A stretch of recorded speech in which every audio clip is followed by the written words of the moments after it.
Okay, here today we have a General Motors 8L90, 8-speed automatic transmission. Now this came out of a 2019 Chevy van. Now you're probably saying, wow, how come a 2019 Chevy van is coming to your transmission shop? Well, this Chevy van has 193,000 miles on it. It actually belongs to a company. It's a work van. This transmission is a very erratic torque converter clutch operation. It shifts through the gears fairly well, but the converter clutch is very erratic. The fluid was very, very dark. Now, let's just talk a little bit about it. This is the 8L90. This is a two-wheel drive model. This is the equivalent of a dipstick. This is where I would actually check and fill fluid. This is just a rubber plug. We're going to get a brand new one here in the kit. Sure enough, it comes off for me as soon as we're doing a video. Oh, it doesn't. Okay, there we go. So this is where I would check and fill the fluid. I do have a drain port there in front of the pan there where I could drain the fluid if I needed to. We removed the pan, which we'll inspect in just a moment, and it was relatively clean. The fluid was very dark. There was some metal on both of the magnets. Okay, here we have, of course, the part number, the identification of the transmission, and this is the electrical connector. This does not have a TCM inside the transmission. The TCM is external of the transmission. It's often a separate unit. It's not part of the powertrain control module. It's a separate unit. All right, now as you can see, this is a two-wheel drive model. And like I mentioned, it came out of a Chevrolet work van. The unit is fairly clean. We blasted off with compressed air just to get the sand and debris off. Try and keep our carts and our equipment clean. Here we see, of course, the manual linkage and the port for the cooling lines. And as we take a look, this has an offset pump, which we'll see in just a moment, that's mounted there to the valve body and driven by a chain. And the hub of the torque converter drives the drive sprocket, and then, of course, the chain drives the pump. Here we see the stator support. It supports the stator and the converter. And this is the turbine shaft. And here we see a very critical O-ring, which we're going to be replacing, obviously, which is the seal, the fluid there for the application and release of the torque converter clutch. This is actually the release. Okay, this looks a little different than we're used to. Here is what we would consider a pump, but this is really not the pump. This is just the front cover. We'll remove that here in just a moment. And as you'll see, when we disassemble the transmission, it's actually kind of divided into two sections. We have a front section, and then we have a rear section. And we'll actually remove the rear section from the rear, and of course the front section from the front. To start off, of course, we're going to remove the pan and the valve body. Okay, here I have the unit loaded in one of the disassembly carts. And what is this? This is a heavy-duty 300 or 500-pound cart from Harbor Freight or Northern. If you invest in one of these carts, I strongly suggest get the heaviest duty one possible. Here, to increase the load carrying capacity and the rigidity of the cart, you'll notice that I'm using the cart from Northern that has the third shelf. And we're actually bolting this, because you'll notice that what happens with a very heavy load, this supports will actually bow. This is our weak point, but by bolting this to the third shelf, it adds another degree of rigidity and safety for a very heavy unit. Now here we see our plastic cart, and we actually have a hole drilled. It's actually a hole size for actually a doorknob drilled in the center, and you'll notice that there is either a 5-gallon bucket or a masonry pan underneath, and this works beautiful for catching all fluid. Another advantage of disassembling the transmission on the cart is small parts are usually very well captured and don't get away. It's much better than trying to use the steel bench. This keeps everything together and contains the fluid very nicely. Nothing gets on the floor, it's all contained. So now we're going to flip the unit up and start off by removing the pan and the valve body. Now, One advantage of the plastic pan is it does not mar the aluminum of the transmission. And any scratches that you see here on the bottom of the pan, that certainly didn't come from the plastic cart. Okay, here we've removed the 10mm fasteners from the pan, and actually this is really not a drain plug. This is actually a level check plug. So here we're going to go ahead and remove the pan, and as you can see, we have a large elastomer gasket. This supposedly can be reused, but obviously we're going to be buying either a full overhaul kit or at least a paper rubber kit. Okay, here we see the pan. Now, what happens, this pan's already been wiped out and cleaned, and the magnets have already been wiped off. But this is always the first step there when examining an automatic transmission. If I did have a gear train failure or serious clutch slippage, then this pan would be filled with debris. But instead, it was just simply a very dark, kind of blackish fluid. And of course, like I said, here more than 190,000 miles. Now here we see the filter. This is a cloth type filter. I actually checked it to see if there was any high level of restriction, and there wasn't. And we'll of course install a new filter. And of course it includes its, not really an O-ring, but its seal. That of course comes with the new filter. And I'm going to move the filter over to the drain bench. Okay, here we've removed the filter, and we're getting ready to remove the pump valve body assembly. Now, a couple of things to note. Here, what I'm looking at is the input and output speed sensors. So this is actually the turbine speed sensor, and this is going to be the output speed sensor. Now, these ports right here that aren't being used, if I had the stop-start function, in other words, a vehicle where the engine actually shut off when you came to a stop and then restarted as you pulled away, there would actually be an accumulator here that would store a fluid charge to allow an initial pressurization of the valve body and hydraulic system as the engine started, before the pump, of course, came into play and pressurize the hydraulic system. Now on the 8L transmission, General Motors 8L, the TCM is external of the transmission. Now this is actually the their quote version of a park neutral switch. It's actually more than that. It indicates all of the gear positions. As you can see, it has a series of digital on-offs to indicate whether I'm in park, reverse, neutral, drive, etc. And this is internal here of the transmission. There we see the manual valve. And here we see all the shift solenoids, torque converter clutch, and line pressure control solenoids.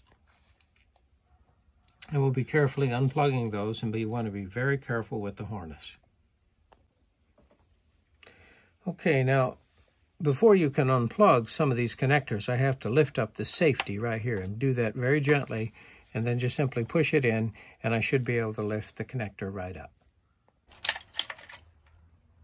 Okay, here we've carefully disconnected the connector. This is the fluid temperature sensor, and as you can see, the corresponding position of the connectors here for the solenoids within the harness will prevent you from swapping them. And obviously the purple and white are very different style connectors, so they certainly can't be interchanged. So this is laid here to the side.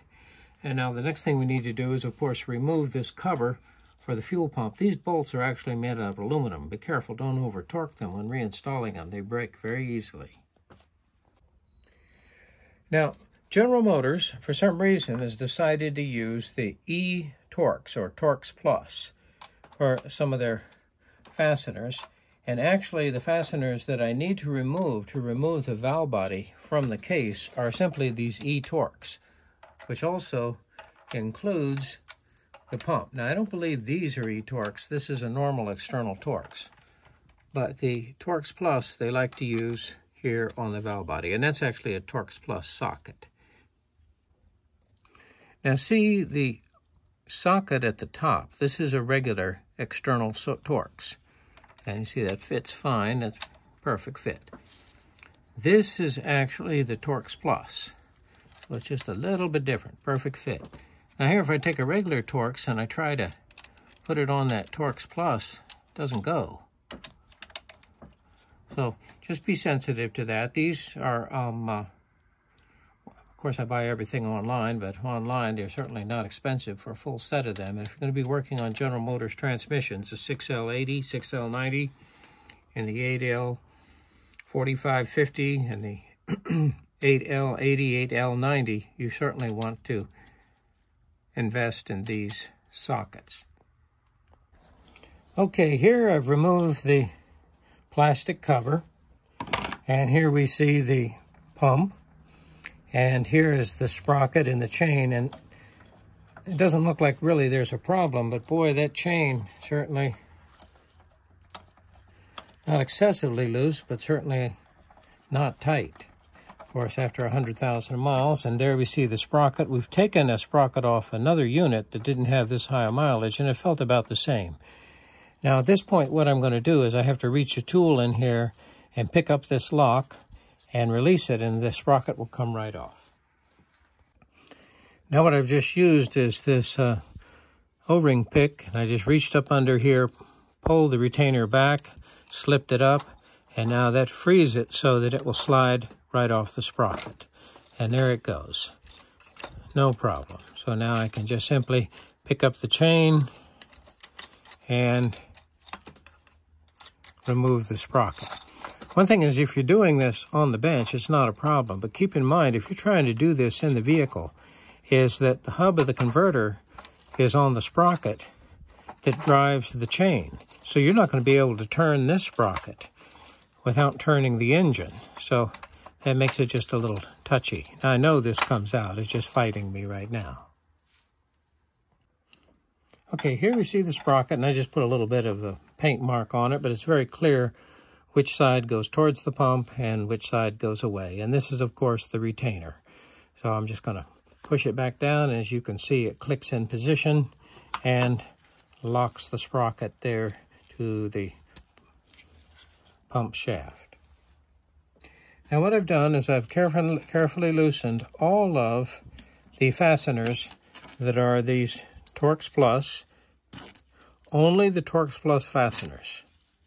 Don't bother anything else, because this is what's actually holding the valve body down. And, of course, their actual length is pretty obvious, so you're really not going to struggle with that. So I have a combination of simply short and long, and it's very obvious where they go. And of course, after you've gotten all of the Torx Plus fasteners loose, then the valve body lifts right off. Now, before I'm going to be able to comfortably lift the valve body from the case, I need to remove the linkage here for the manual valve. And all you have to do is just simply push this spring back and slide the rod out. And here I'm going to go ahead and leave the manual valve out of the valve body, securing it. And now the valve body should lift easily here from the case. And here it comes. So there it is. Here's the valve body assembly. And as we mentioned, the TCM transmission control module is not part of the valve body on the 8L models. Alrighty, here we have our turbine speed sensor. As I'm identifying this as the turbine speed sensor, that's incorrect. Actually, what happens is one of these is the output sensor, and the other one is going to be an intermediate speed sensor.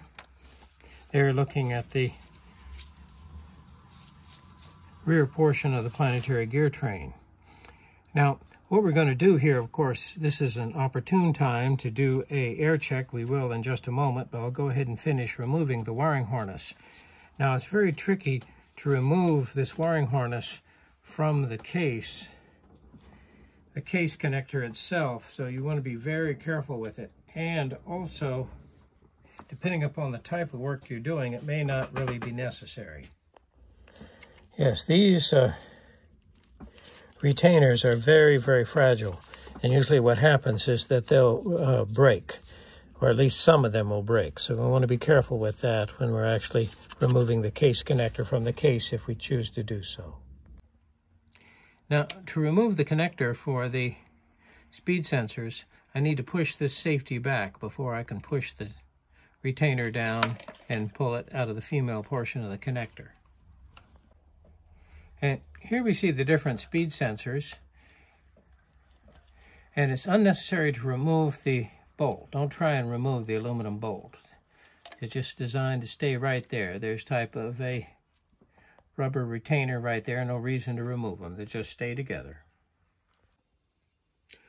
Okay, here we have our 8L90E. This is from a 2019 Chevy Express van with 193,000 miles on it. And of course it comes to us with a very thick, kind of brownish black fluid. There was very little material in the pan. The magnets did have considerable metal on them, but not excessive. And the torque converter clutch, it was quite erratic. Now we're going to get a remanufactured torque converter from General Motors. And we've carefully removed the valve body and, of course, removed the filter and pan. That's all been set aside. And now a very important part of any transmission overhaul is the initial check. In other words, the air check. And what I'm doing is I'm looking for a problem. And here is just simply an illustration of this transmission that shows us the corresponding passages. And here we see one of the passages to the oil cooler. And here's the other to the oil cooler. Now, this is actually going to the turbine shaft, and this is actually the release for the torque converter clutch. And I want to make sure that, you know, that's good and tight. And it doesn't leak. And of course it is. And I'm using about 30 pounds of shop air. So now this is important because if I'm having problems with torque converter clutch chatter, I need to know that because there are several sealing rings that are involved in this. Also, this O-ring right here is very important too, which of course will be replaced during the overhaul. So this is the converter clutch release. Now, my converter clutch apply is there coming through this passage. Actually, what's going to happen is that when I prepare to apply the converter clutch, I'm actually going to vent this passage there to the pan and allow the converter clutch to apply, but I'm going to progressively do that. So I just want to make sure that, of course, that passage is good and that there's no problem.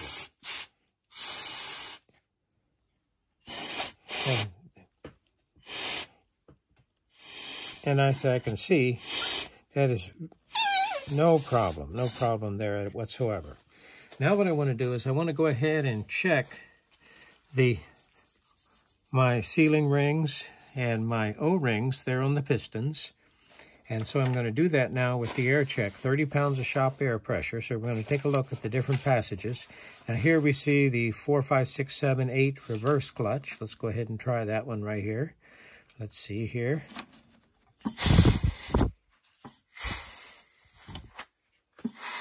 And it's very good.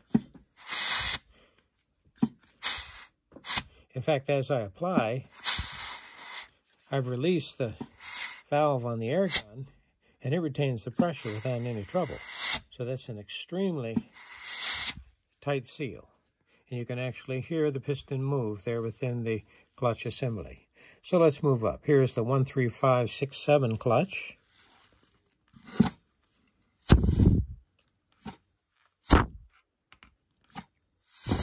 And it's moving without any trouble, no leakage. And now we'll move up to the 2, 3, 4, 6, 8. And again, extremely good. Now, I actually have 5 clutches. In other words, these clutches are going to connect different members of the planetary gear train to the input shaft. So I have 3 clutches.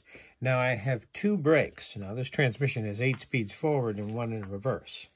All right, now this first one is the 1, 2, 7, 8 reverse brake. And what this simply means is this is actually applied in 1st, 2nd, 7th, 8th, and reverse. Now, obviously I can't see the clutches here until I disassemble the transmission. Here I can see the brake clutches without any problem, and I also get an indication of piston travel.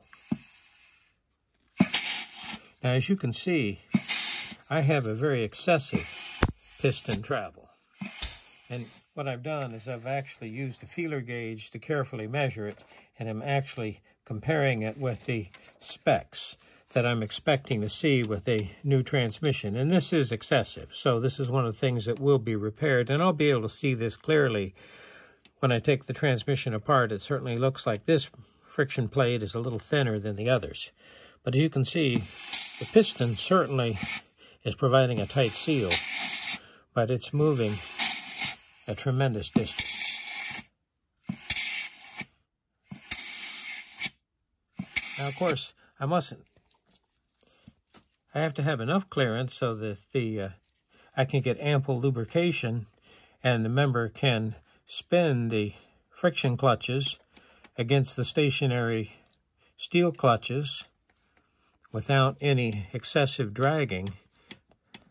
And it's going to be lubricated with transmission fluid. But as you can see, that apply distance to that piston is a little excessive. Now, all of these passages, it's easy for me to use the air gun. Over here, it's a little harder, and this is the last one. This is the 1, 2, 3, 4, 5 reverse brake. Now, it may not be doing it now, but it certainly was doing it earlier. As you'll see a mist of vapor come up, and the reason why, there's an air bleed. So what's happening, I'm forcing transmission fluid through the air bleed, and it produces a vaporized cloud. I probably ran out of transmission fluid by now, but I can see a little bit coming up. It looks like smoke, but that's just fluid vapor coming up. Now, I was able to measure this one, and this one's actually pretty close to the specification. This is excessive, and of course I'll be looking at these in just a moment.